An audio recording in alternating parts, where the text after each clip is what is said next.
Enfim, sexta, o debate que analisa a semana, discute o Brasil e coloca Minas no centro da conversa. Olá, ouvintes! Estamos começando mais um Enfim Sexta, o nosso encontro semanal com análise crítica, progressista e popular sobre o que acontece em Minas Gerais, no Brasil e no mundo. Eu sou a Ana Carolina Vasconcelos e quem está aqui comigo no estúdio do Brasil de Fato MG é a Flora Vilela. Oi, Flora! Oi, Ana, e oi para os nossos queridos ouvintes. O nosso programa de hoje vai tratar da disputa em torno do tema da segurança pública no Brasil. O governo federal propôs ao Congresso 2 novos dispositivos sobre o tema, a PEC da Segurança Pública e o PL Antifacção. Só que a PEC da Segurança Pública, que cria o Sistema Único de Segurança Pública e prevê a integração entre a União, estados e municípios, segue travada na Câmara dos Deputados. E o PL Antifacção ficou com a relatoria a cargo do Guilherme Derrite, do PP de São Paulo, que é ex-secretário de Segurança Pública do governo Tarcísio de Freitas. E o relatório apresentado por Derrite tem uma série de mudanças no texto original que estão sendo consideradas problemáticas e também foram duramente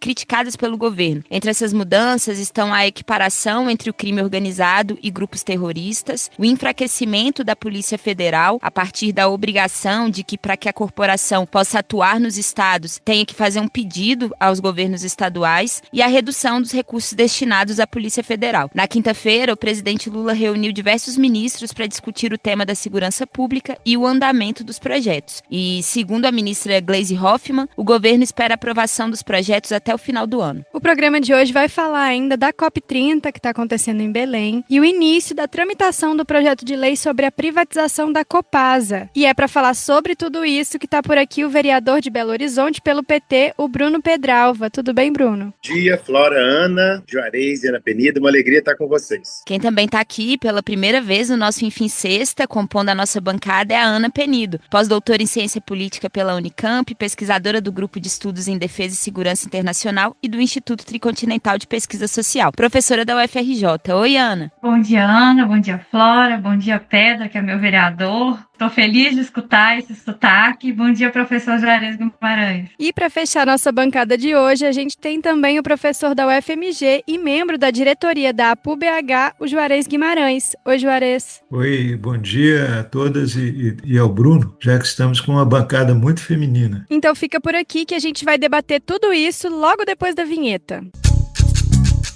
Brasil de Fato, uma visão popular de Minas Gerais, do Brasil e do mundo.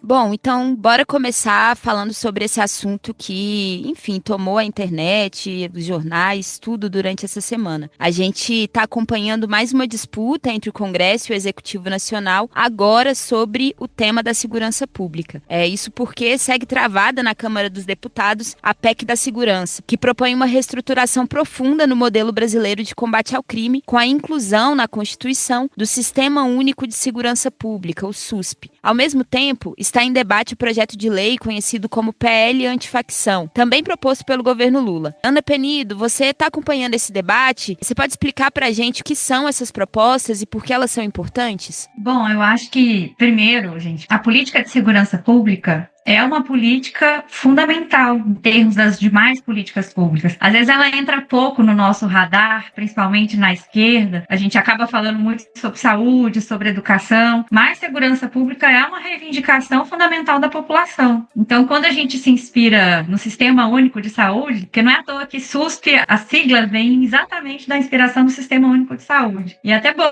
estar o Pedrinho aí, porque é exatamente essa dinâmica. A gente tentou copiar para a área da segurança pública o sucesso que é o Sistema Único de Saúde, do ponto de vista de pensar os problemas estruturais. Então, a discussão sobre a necessidade de ter um Sistema Único de Segurança Pública, ela faz 20 anos. Um pouco também por causa das diferentes dinâmicas do nosso pacto federativo. Assim, o que é responsabilidade da União, o que é responsabilidade do governador, o que é responsabilidade da polícia, que é militar, né? Então ela é estadual, e o que a gente precisa ter uma intervenção federal. Os recursos muitas vezes são federais, então assim, já tem tempo que se debate o Sistema Único de Segurança Pública. O governo Bolsonaro chegou a falar sobre isso, propagandear que ia criar um sistema na segurança, mas de fato isso não se tornou realidade. Então, fico feliz que isso venha como uma proposta. Só que uma parte é isso, é uma discussão histórica, amadurecida. E outra questão é o PL. O PL, na verdade, foi uma resposta da extrema-direita, muito ali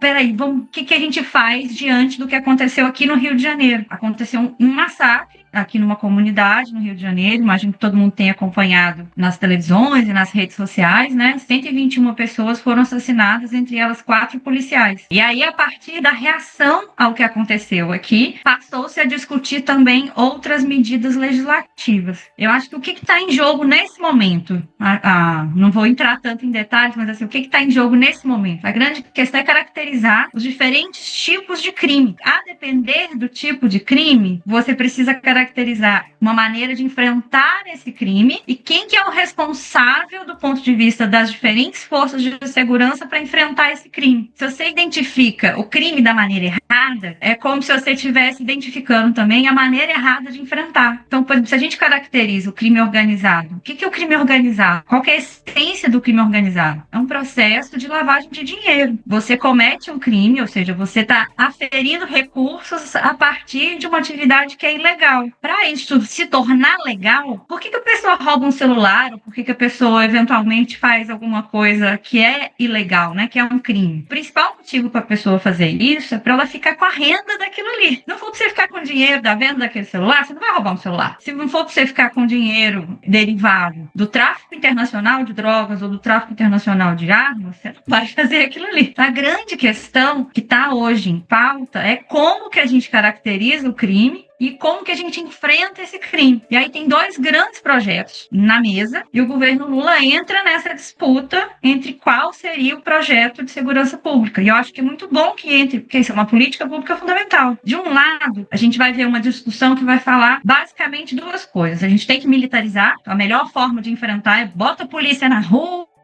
e mata mesmo bandido bom, bandido morto, o que é tecnicamente insustentável, mas é um discurso que às vezes vai colar. E a outra questão também que vai surgir aqui é o projeto do Bukele, né? Encarcere nossa, tranca todo mundo que vai resolver o problema. Então esse aqui é um dos lados, é a proposta que a extrema-direita traz do debate de segurança pública. O debate, de maneira geral, que o governo Lula vai trazer são 2 outras questões. A primeira é a dimensão da integração. Não adianta se você tem a polícia militar que não conversa com a polícia federal, que não vai conversar com, inclusive, outras organizações de inteligência. Então, assim, uma das dimensões, é quase, já que o Pedrinho está aqui, é quase como se a intenção primária não conversasse com o processo investigativo. Então, um dos desafios do SUSP, do Sistema Único de Segurança Pública, é exatamente fazer com que as coisas conversem. Não adianta você prender muito se você não investigar.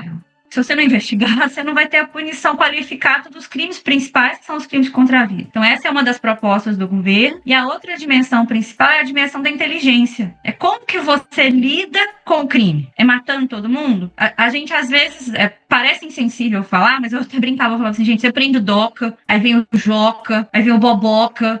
E são pessoas que são substituíveis para essa estrutura mesmo do crime organizado. A gente não está nem falando aqui de quem foi de fato assassinado, que é um monte de moleque que teve o azar de nascer com a pele escura demais num lugar em que as pessoas acham que aí você resolve tudo matando. Mas não, inteligência é você de fato fazer um trabalho para identificar o fluxo financeiro. Porque se ninguém comete crime se não for para ficar com o dinheiro. E aí, nesse processo, a gente viu várias experiências da própria Polícia Federal, agora recente, né, na Faria Lima. Outras também iniciativas positivas, então, por exemplo, identificaram fábricas de produção de fuzis. 3.500 fuzis são produzidos aqui no nosso país anualmente, aqui numa comunidade do Rio de Janeiro. Esse tipo de coisa tende a ter um saldo muito mais concreto na política de segurança. Então, o que está hoje em pauta é isso. Como que a gente enfrenta? Com inteligência e integração ou com encarceramento em massa e tiro, porrada e bomba? Tá certo, Ana. E aí o relatório apresentado sobre a pauta pelo Guilherme Derrite, que é um político do campo bolsonarista, ele tem várias mudanças no texto original que foi enviado pelo governo. Entre elas tem a equiparação dos grupos ligados ao crime organizado no Brasil com atividades terroristas e o condicionamento da atuação da Polícia Federal no território a um pedido dos governadores estaduais, o que tem sido visto por muita gente como um enfraquecimento do órgão. Diante disso, Juarez, na sua opinião, o projeto foi subvertido? E essas mudanças elas podem ser prejudiciais para o combate ao crime organizado passado aqui no Brasil? Eu penso que o que nós estamos vendo agora é uma repetição, e até mais grave, daquelas iniciativas políticas dos bolsonaristas da extrema-direita que levaram os brasileiros às ruas de modo indignado e massivamente no dia 21 de setembro. Essa proposta de caracterizar, então, o crime de facções criminosas como terroristas está completamente de acordo com o discurso do presidente Trump em sua ofensiva contra a América Latina. E o mais grave é que o governador do Rio de Janeiro, Cláudio Castro, enviou um relatório para o Departamento de Estado norte-americano propondo que o Comando Vermelho fosse caracterizado como uma organização terrorista, isto é, legitimando uma intervenção norte-americana em território brasileiro. Os brasileiros já haviam ficado indignados com Eduardo Bolsonaro, que organizou a questão daquelas tarifas sobre produtos brasileiros. Esse caso é ainda mais grave do que o anterior, porque significa abrir a fronteira brasileira à ação direta de forças policiais e armadas norte-americanas. Em segundo lugar, se os brasileiros foram às ruas no dia 21 de setembro protestar contra a PEC da bandidagem, que protegia parlamentares criminosos serem investigados, agora o relatório DERIT propõe que proteja os governos estaduais de investigações sobre crimes e corrupção. É isso que o seu relatório continha e foi tal a indignação que ele teve que recuar. Ora, isso aconteceu após ter sido desbaratado pela Polícia Federal em São Paulo toda uma articulação do PCC que ia parar inclusive na Faria Lima, nos grandes financistas. Aconteceu após a Polícia Federal desbaratar em Minas toda uma rede de corrupção ligada à mineração que envolvia os secretários diretos do governo Zema. Isso ocorre após uma investigação que levou, inclusive, à interdição da refinaria de Manguinhos, vinculando postos de gasolina a ações criminosas. Então, veja bem, é um aprofundamento daquelas iniciativas que levaram os brasileiros às ruas no dia 21 de setembro. Ora, todo especialista em segurança pública sabe que o crime organizado está nacionalizado, mas o enfrentamento a ele é dividido entre a Polícia Federal, a Polícia Militar e a Polícia Civil. Então, a criação de uma ação conjunta, unificada, como disse muito bem a professora Ana Penido, da investigação, da inteligência e do ataque a essas estruturas é fundamental. E é contra isso que o projeto do bolsonarista DERIT, secretário de Segurança Pública do governador Tarcísio, está propondo. Veja bem, só para concluir, o governo Lula construiu, e o governo Dilma, as 3 estruturas fundamentais de combate à corrupção e ao crime organizado, que são a CGU, Controladoria Geral da União, a ENCLA, que é a Estratégia Nacional de Combate à Corrupção e à Lavagem de Dinheiro, empoderando a Polícia Federal para, atuando junto com a CGU e a ENCLA, organizar o combate ao crime organizado, que é financeiro, inclusive, que organiza uma economia paralela no Brasil e financia os políticos. Políticos em geral de quem? Do centrão, políticos bolsonaristas. Então, estes que se apresentaram à população brasileira,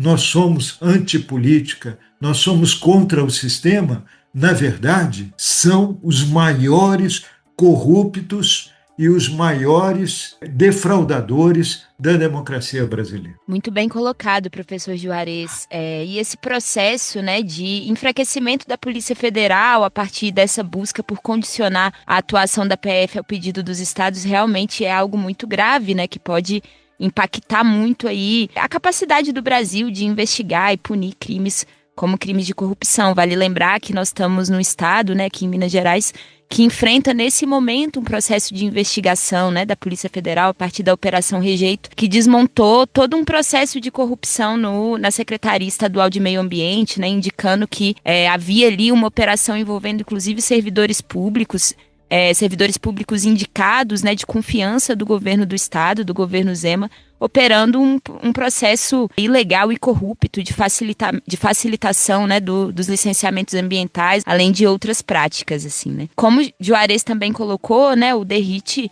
o relator aí desse projeto, ele tem essa atuação na Secretaria de Segurança Pública do Tarcísio de Freitas, em São Paulo, o que também tem sido muito, muito questionado, né. Outro tema que tem aparecido muito nesse debate da segurança pública é o tanto que esse tema tem sido utilizado desde 2025, como uma forma dos grupos se posicionarem, né, diante das eleições do próximo ano, assim. E aí, pensando nisso, Pedralva, queria te perguntar, né, essa manobra de colocar o DERIT como relator do PL antifacção e as mudanças que ele fez no projeto se relacionam de alguma forma com a disputa eleitoral de 2026? Juarez já lembrou a todo mundo que DERIT estava recentemente como secretário estadual de Segurança Pública do governo Tarcísio de Freitas em São Paulo. Mas eu queria contar um pouquinho quem é DERIT. DERIT é um político, um deputado federal eleito 2 vezes pelo PP de São Paulo, um bolsonarista que é, do ponto de vista, né, do seu trabalho, um policial militar de São Paulo, fez carreira na Rota, que é a polícia de elite de São Paulo,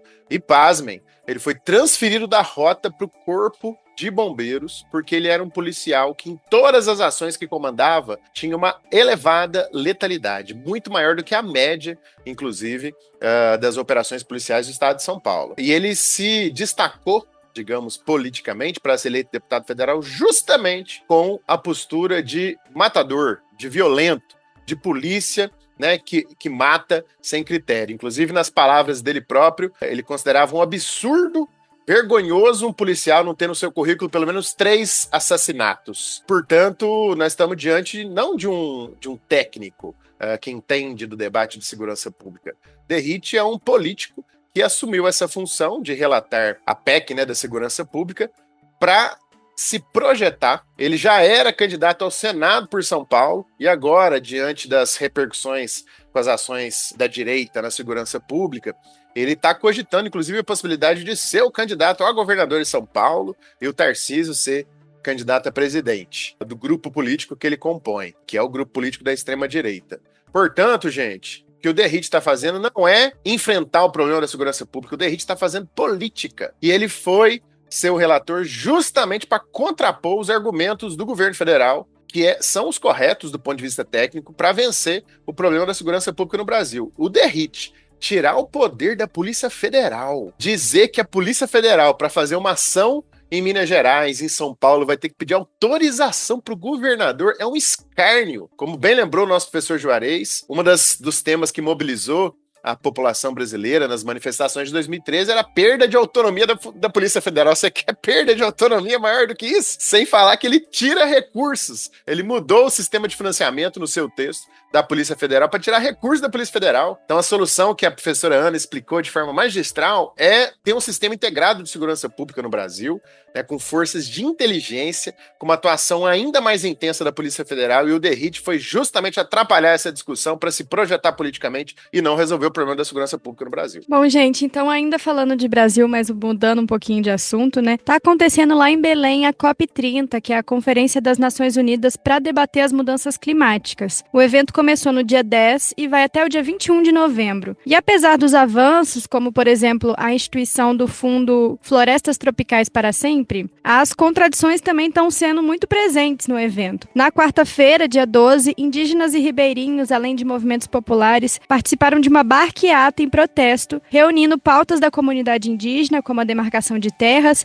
e a oposição à exploração de petróleo na foz do rio Amazonas. No dia anterior, militantes tentaram ocupar a Blue Zone, que é a área onde está acontecendo as negociações da COP. E aí, Juarez, Pedralva, Viana, como que vocês têm avaliado as negociações da COP e o posicionamento do Brasil? É possível que de lá saiam soluções reais? Eu penso que esse evento da COP, realizado em Belém, deve ser enquadrado historicamente a partir daquelas palavras muito bem proferidas pelo presidente Lula na abertura da COP. Em primeiro lugar, trata-se de uma luta contra o negacionismo internacional, cujo principal representante é o presidente dos Estados Unidos, e o governo dos Estados Unidos se fez ausente da COP, procurando esvaziar este evento, o que é muito grave, né? Porque significa mais um ataque às instituições multilaterais que procuram construir, com todas as suas dificuldades e limitações, soluções negociadas para os problemas mundiais. Em segundo lugar, o presidente Lula lembrou nesse discurso que no ano passado foram dedicados 2,7 trilhões de dólares para guerras e seria necessário apenas a metade disso, 1,3 trilhões de dólares,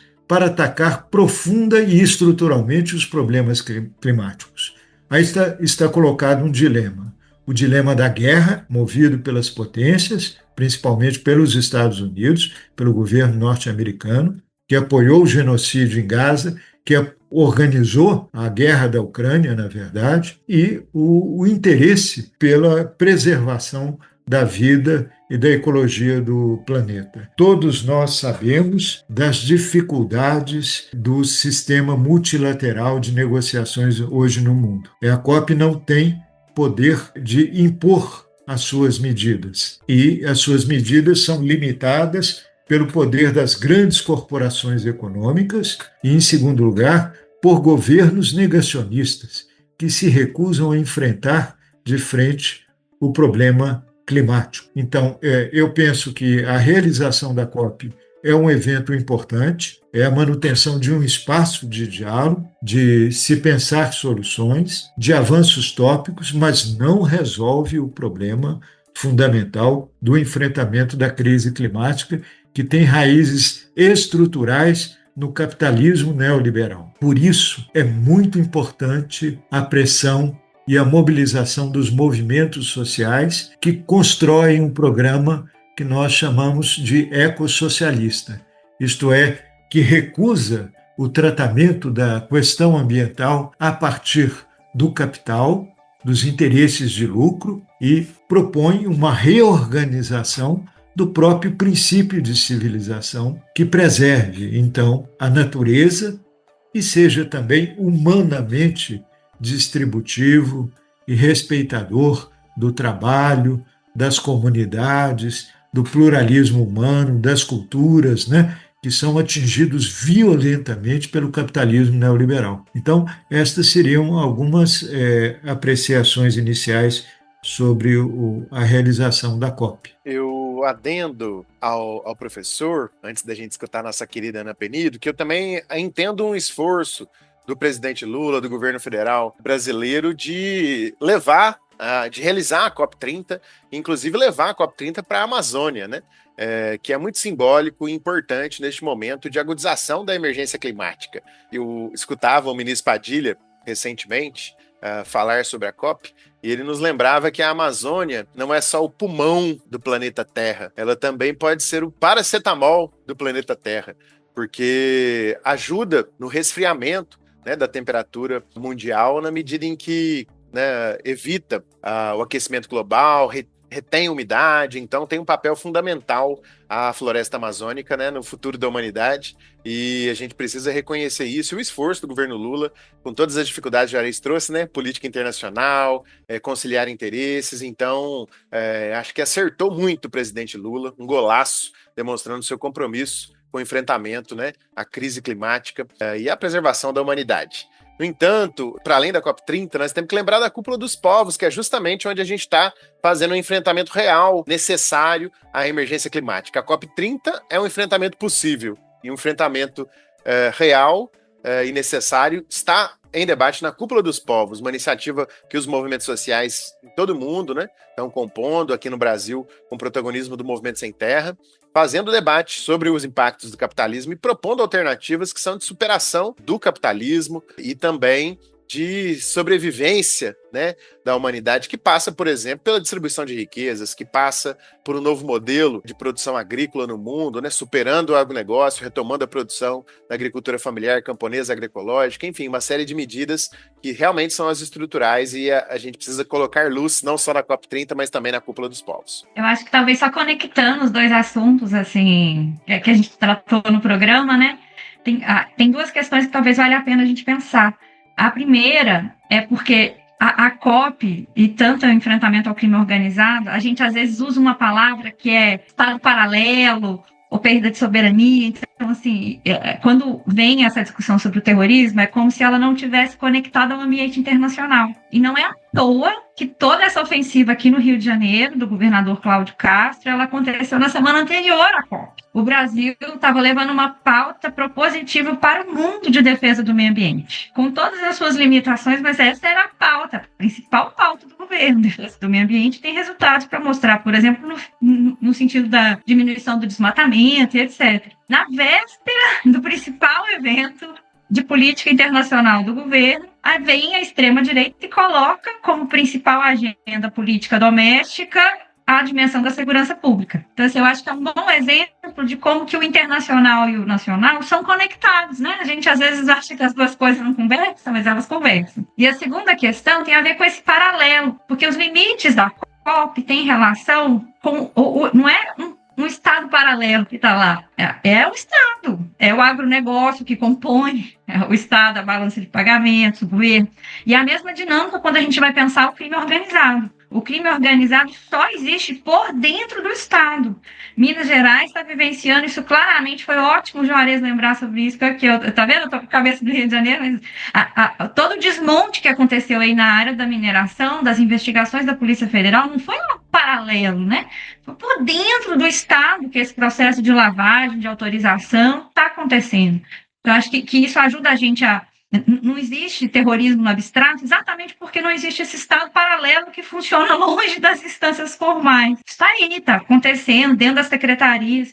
Então, quando a gente fala em disputar governos, a gente, na verdade, também está falando em disputar frações desse Estado.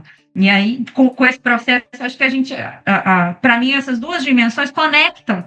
É isso, né? Tanto a COP quanto as nossas dificuldades no enfrentamento do problema da segurança pública passam por essas duas dimensões. Muito bem colocado, Ana. E também queria lembrar aos nossos ouvintes, o Pedralva trouxe aí, né, que é isso, além da COP30 lá em Belém, paralelamente também está acontecendo a Cúpula dos Povos, né, nessa perspectiva de colocar na ordem do dia o debate sobre, enfim, as reais formas, né, de incidir e de enfrentar esse contexto de crise climática. Queria dizer para os nossos ouvintes que na semana passada nós fizemos uma entrevista com a Laísa Queiroz, do coletivo Margarida Alves, que também está lá no processo de organização da Cúpula dos Povos.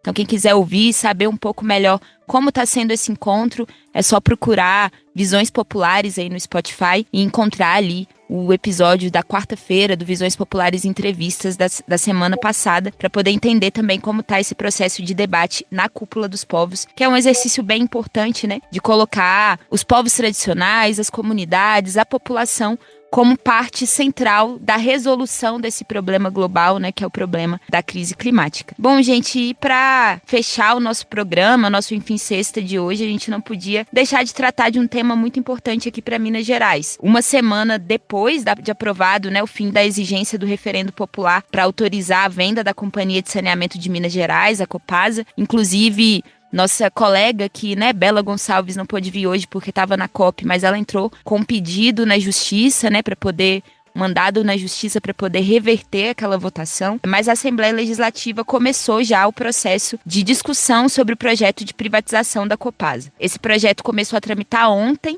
Ele é o PL 4.380 de 2025, de autoria do governador Romeu Zema, e ele define, né, as regras para a venda da nossa empresa pública. O governo do estado e a base do legislativo estão pressionando para um ritmo mais acelerado, né, na tramitação desse projeto. Mas ontem nós conseguimos, né, ter uma vitória.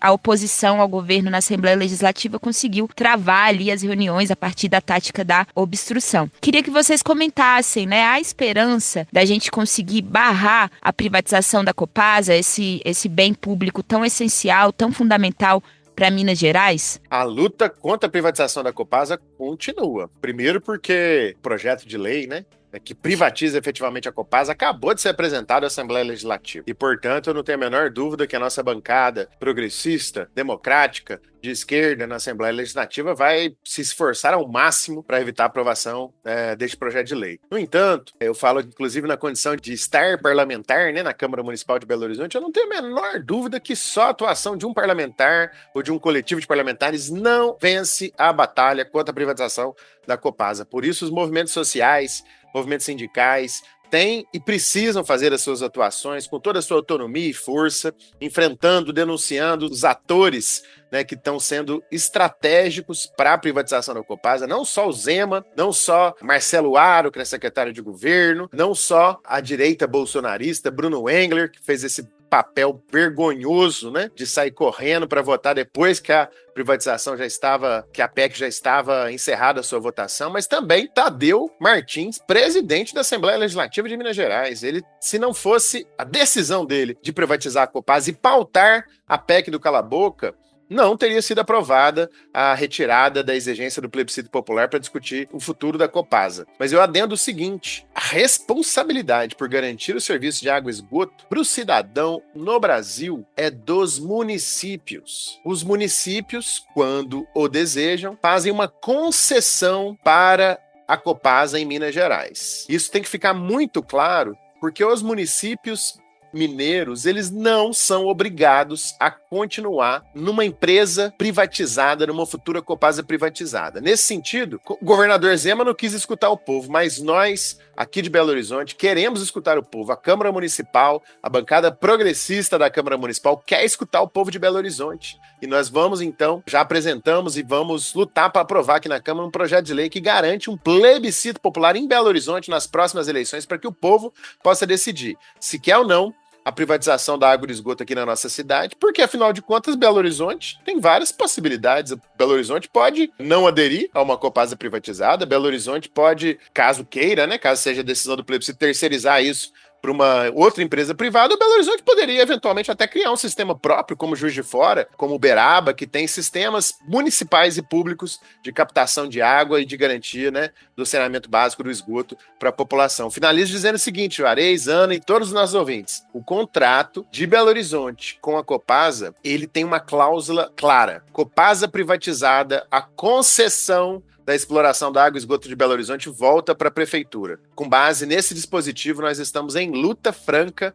para impedir a privatização da Copasa, tirando Belo Horizonte desse processo. Afinal de contas, Belo Horizonte é a galinha dos ovos de ouro para a BTG Pactual, para qualquer empresa que for comprar a Copasa. Aqui a margem de lucro é muito maior e, portanto, se a gente consegue evitar que Belo Horizonte entre nessa furada de tomar água da privada, a gente vai conseguir impedir a privatização da Copasa. Pois é, eu penso que essa dura e heróica resistência dos movimentos sociais à privatização da Copasa, da CEMIG, ela tem nos ensinado muitas coisas importantes. A primeira delas é que, como para fazer valer os interesses dos bilionários, fazem uma ação de rapina sobre o Estado brasileiro, sobre as coisas públicas, é preciso obstaculizar, violentar a democracia. Porque todos nós sabemos que, se fosse submetido a um plebiscito público, essas empresas não seriam privatizadas. Então, a campanha denunciando esse cala-boca do governo Zema mostrou, ao mesmo tempo, como, através desse artifício de mudar a Constituição de Minas Gerais, ele quer fazer um processo corrupto, rápido e beneficiando grandes grupos financeiros que nem são de Minas, como já foi denunciado pelos nossos companheiros parlamentares da Assembleia Legislativa e da Câmara de Vereadores de Belo Horizonte. Em segundo lugar, eu penso que é muito importante isso que o Bruno falou, porque nós não estamos diante de uma luta que se resolve rapidamente. Não é uma luta para aumentar o salário de uma categoria. Trata-se de uma luta estratégica do povo brasileiro. Aquilo que é propriedade pública, aquilo que é bem público, aquilo que é serviço público, aquilo que é de todos, como a água, a energia, os bens fundamentais da vida, não podem virar mercadoria, não podem se transformar em matéria de lucro de grupos econômicos poderosos, porque isso afeta o cotidiano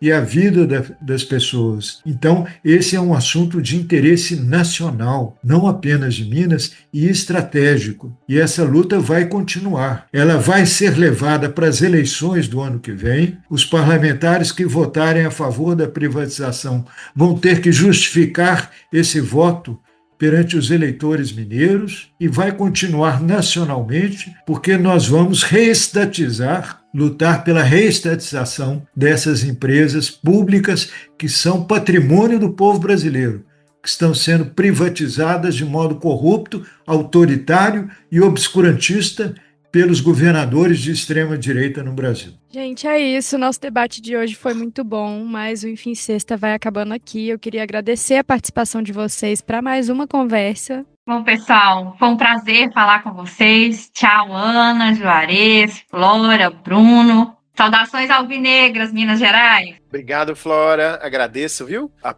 possibilidade de fazer esse debate com vocês. Um abraço, querido Juarez, e um abraço também para a nossa querida Ana Penido. Uma alegria rever e ver que ela está tão animada, com muita boa energia, né? Boa sorte aí para as lutas no Rio de Janeiro. Um abraço a todas e a todas, especialmente aos atleticanos que estão vendo novos caminhos da esperança, e também aos cruzeirenses, já que meu pai era cruzeirense e eu não posso torcer contra o Cruzeiro. Ai, que esses caminhos da esperança também aí ajudem a gente a enfrentar essa tentativa privatista do governo Zema aqui no nosso estado. E a gente se encontra de novo na próxima sexta-feira no canal do Enfim Sexta, aqui no Spotify, na Rádio Autêntica Favela FM ou no site do Brasil de Fato MG. E com uma novidade, a partir de agora, os nossos episódios também estão no canal do YouTube do Brasil de Fato MG. Se você está nos ouvindo agora pelo Spotify, não esqueça de dar 5 estrelas para o podcast, comentar por aqui o que achou do episódio e compartilhar esse episódio com todos os seus amigos. Um abraço! Se você está ouvindo a gente agora pela rádio, perdeu alguma parte do programa, quer ouvir de novo ou mandar para alguém, é só procurar Enfim Sexta lá no Spotify ou Brasil de Fato MG lá no YouTube. Não se esqueça também de acompanhar o Brasil de Fato MG nas redes sociais para você não perder nenhuma novidade. É só buscar @Brasil de Fato MG em qualquer uma das plataformas. Acompanhe também o nosso site, o www.brasildefato.com.br/MG. Até a próxima semana, um abraço. Encerramos por hoje, mas o debate não termina aqui. Na próxima semana, o Enfim Sexta volta com tudo para analisar os principais acontecimentos de Minas, do Brasil e do mundo. Até lá!